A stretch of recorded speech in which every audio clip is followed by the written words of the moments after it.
2 ఏళ్లు కావస్తుంది కదా, ఏమైంది మరి ఆ కేసు? ఎక్కడ పోయినాయి 100 కోట్లు? దొరికిన 100 కోట్లు చెప్పగలరా ఎవరన్నా? ఎక్కడ పోయింది?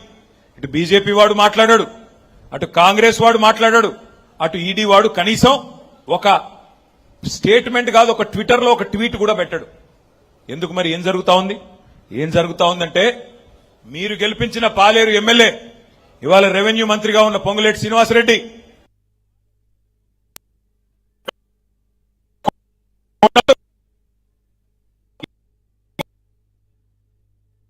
నేనేదో నిరాధారంగా ఆరోపణ చేయట్లేదు, కావాలంటే ఆధారాలతో సహా ఇవాళ నేను అడుగుతా ఉన్నా పొంగులేటి శ్రీనివాసరెడ్డిని, అట్లాగే ఇవాళ ఈడీని నడుపుతున్న కేంద్ర ప్రభుత్వాన్ని, ఏ కారణం చేత 2 ఏళ్లైనా ఎందుకు మరి ఆ రైడ్ మీద ఒక్కటంటే ఒక్క స్టేట్మెంట్ కూడా బయటికి రాలేదు?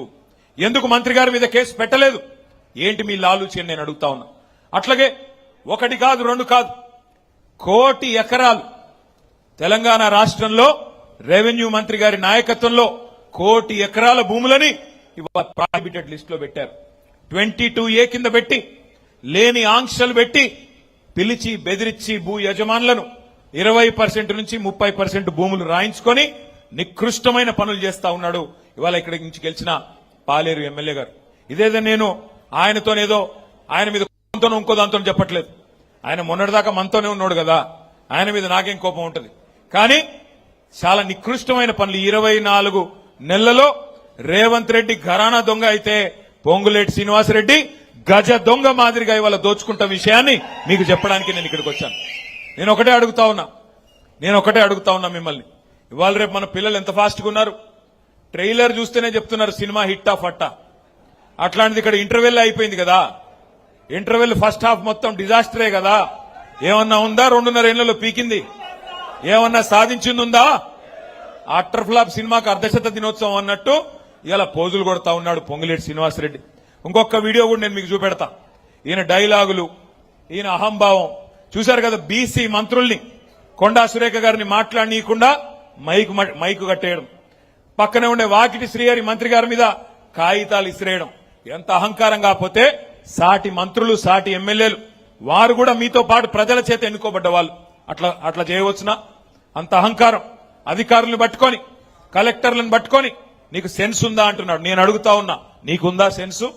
ఇట్లా సిగ్గు లేకుండా దోచుకోవడానికి, ఇష్టారీతిన అక్రమ మైనింగ్ చేయడానికి నీ కుమారుడి కంపెనీ అడ్డం పెట్టుకొని వట్టినాగులపల్లిలో పడి ఒక గజ దొంగలాగా దోచుకోవడానికి సిగ్గుందా అని అడుగుతా ఉన్నా.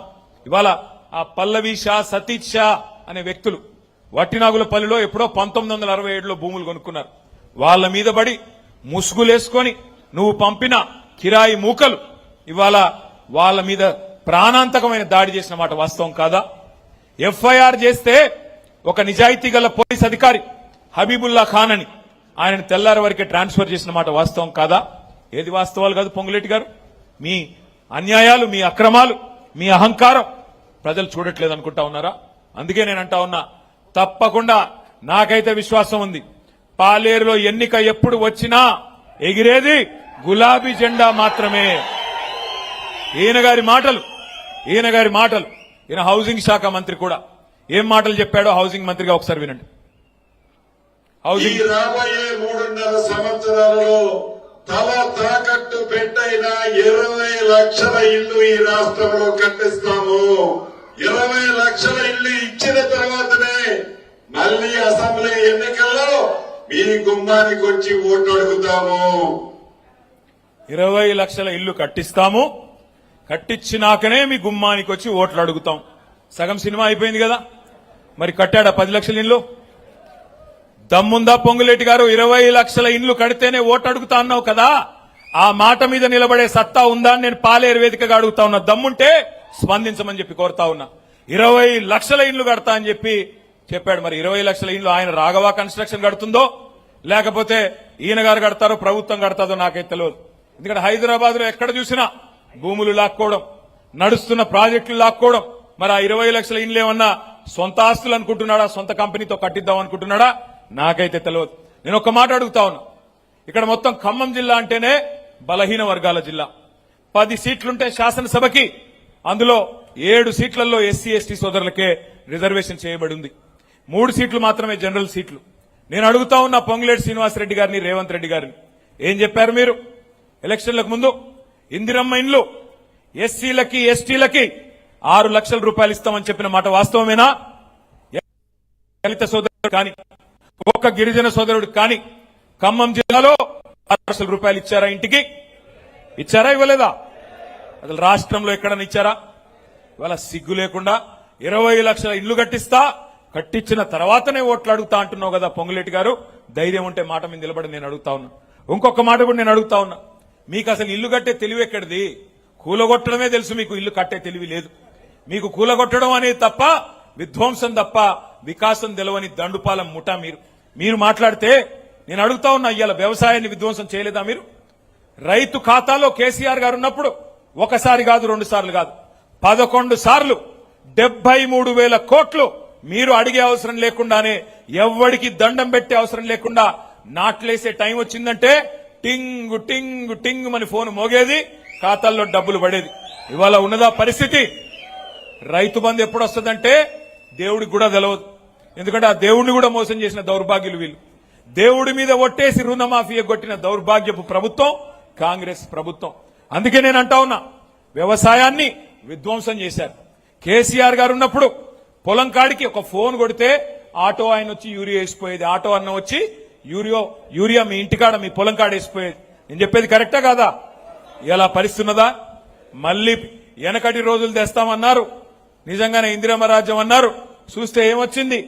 మళ్ళీ వెనకటి రోజులంటే మళ్ళీ యూరియా దుకాణాల ముందు చెప్పుల లైన్లు, మరి మళ్ళీ ఒకసారి ఆధార్ కార్డులు పెట్టుకుని దాని మీద రాళ్లు పెట్టుకుని మళ్ళీ కడుపు కాళ్ళు కాలుతుంటే నడిచిపోయి బువ్వ తినే రోజులు, మళ్ళీ ఆ దుస్థితి మళ్ళీ వచ్చింది. ఒక్క మాట నేను అడుగుతా ఉన్నా, రైతు ఖాతాలో పెట్టుబడి సాయం ఎగ్గొట్టడమే మహాపాపం. మీ మంత్రి గారు చెప్తా ఉన్నాడు, పొంగులేటి గారు, భూమి శిస్తు కూడా పెడతాడంట కొత్తగా. మళ్లీ భూమి శిస్తు, కేసీఆర్ గారు రద్దు చేసిన భూమి శిస్తును మళ్లీ పెడతా అంటున్నాడు మీ రెవెన్యూ మంత్రి గారు. వెన్నుముక లాంటి రైతు ముక్కు విండి వసూలు చేస్తా అని చెప్పి నికృష్టంగా మాట్లాడుతా ఉన్నారు. అందుకే నేను అనేది ఒకటే మాట, ఇవాళ రాష్ట్రంలో ఒక విషయం, అయితేనేమి యువకులు పెద్ద మనుషులైతేనేమి అందరికీ అన్ని విషయాలు అర్థమైనాయి, తేట తెల్లమైనాయి. ఏమంటున్నాం ఈరోజు మనందరం కూడా? మీరే కదా చెప్పింది, బాండ్ పేపర్ల మీద జేమ్స్ బాండ్ల మాదిరిగా రాసిచ్చింది మీరే కదా. బట్టి విక్రమార్క గారైతే బాండ్ పేపర్ రాసి దేవుడి కాళ్ళ దగ్గర పెట్టి 6 గ్యారంటీలు కార్డులు భద్రంగా పెట్టుకోండి, 3 నెలలు భద్రంగా దాచిపెట్టుకోండి, 99 రోజుల తర్వాత మా వాళ్ళు వస్తారు, కాంగ్రెస్ కార్డులు తీసుకుంటారు.